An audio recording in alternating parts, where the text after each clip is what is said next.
Salut, c'est Cindy, contente de vous retrouver pour une nouvelle vidéo. Alors, je sais que plusieurs chroniqueurs ces temps-ci parlent de la rentrée littéraire. Je vais moi-même lire certains livres de la rentrée littéraire, mais en attendant, je me suis dit pourquoi pas vous présenter les sorties en forme poche de l'automne, les sorties qui, selon moi, sont à ne pas manquer.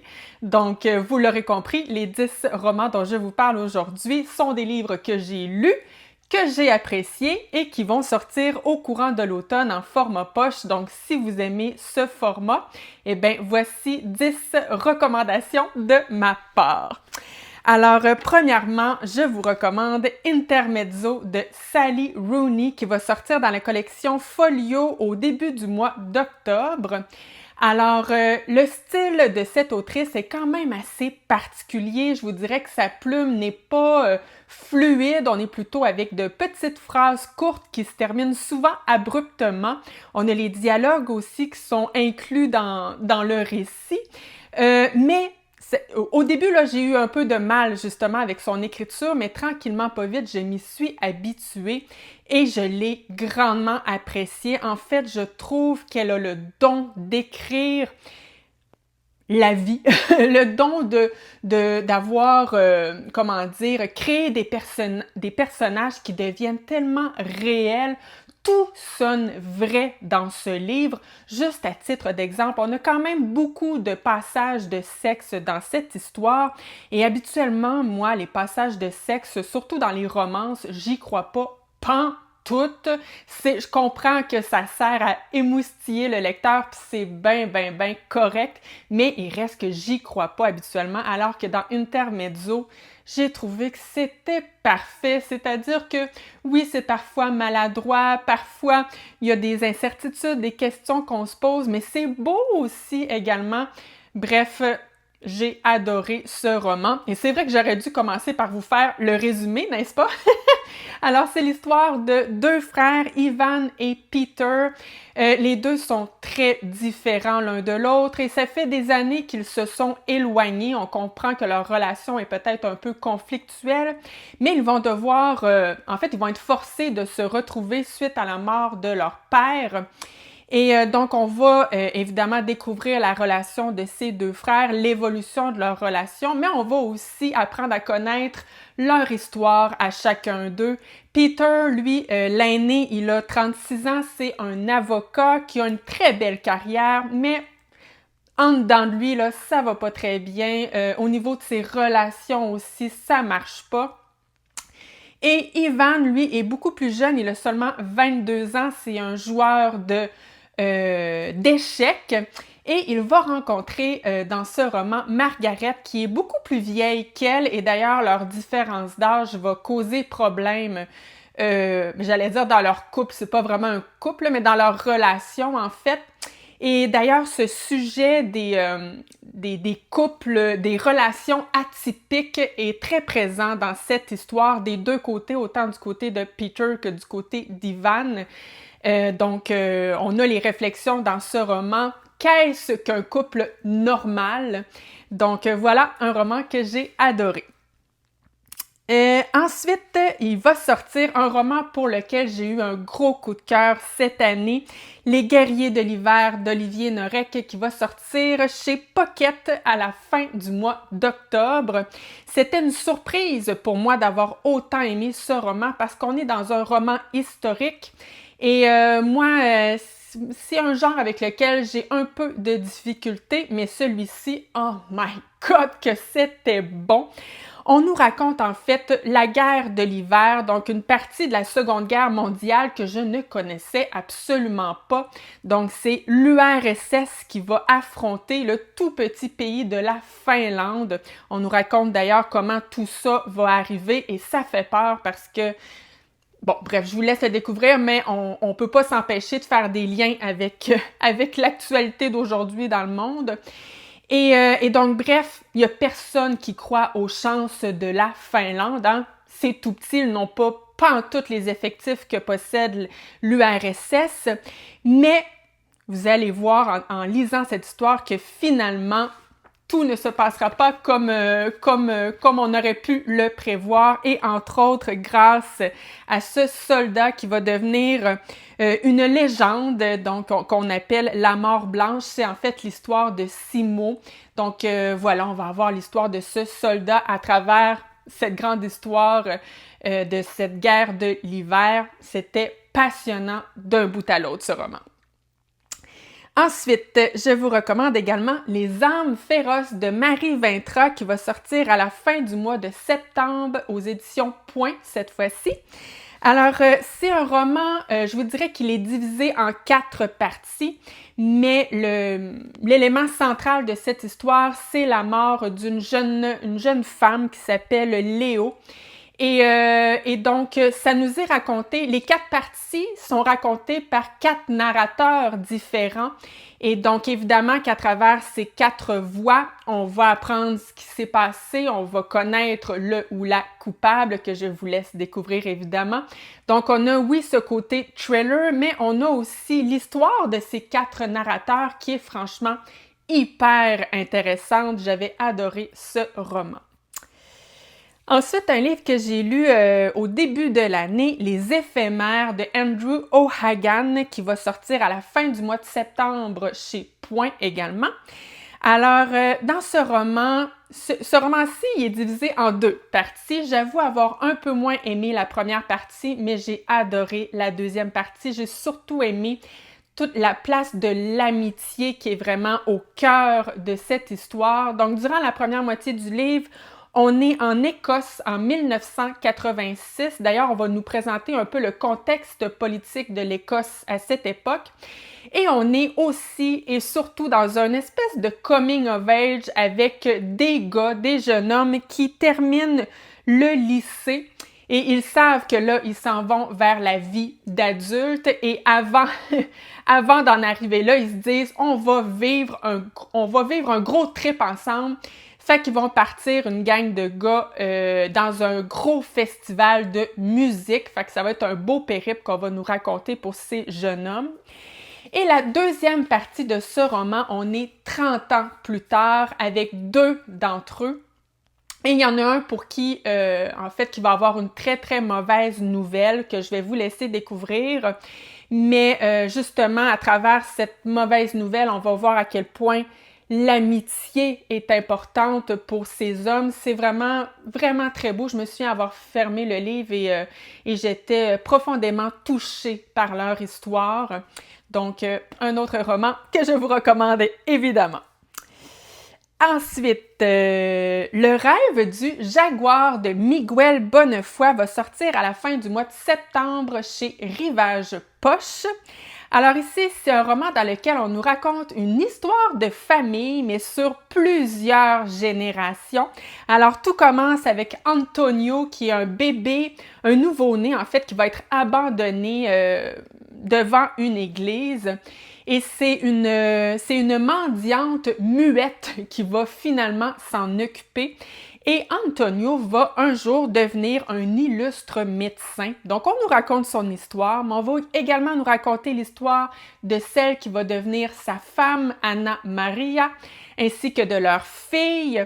Et ça va continuer là, avec, si je me souviens bien, le fils de leur fille. Bref, comme je vous disais, sur plusieurs générations. C'est très particulier, l'histoire de tous ces personnages. D'ailleurs, c'est une histoire, je vous dirais, il y a du réalisme magique dans cette histoire. Donc, si c'est quelque chose qui vous plaît, je vous invite à le découvrir. Puis en plus, à travers tout ça, on voyage en Amérique du Sud, plus précisément au Venezuela. Ensuite, un roman, lui aussi quand même assez particulier, Voltige de Valérie Tong Kuang va sortir le 1er octobre dans la collection Folio chez Gallimard. Alors, dans ce roman, c'est une histoire de couple qui ne va pas bien, les amis. Alors, Eddie et Nora, ainsi que leur fille, comment elle s'appelle, Lenny, qui a vraiment qui est une gymnaste incroyable. Et Eddie, en fait, c'est une famille, là, je vous dirais, qu'ils vivent dans des super belles conditions de vie. Et Eddie, ben, c'est un homme d'affaires et il va découvrir en fait qu'il se fait trahir par son associé. Et suite à ça, ben, c'est la ruine totale. Il est ruiné, mais il décide de ne pas en parler à sa femme et à sa fille, donc de leur cacher cette situation.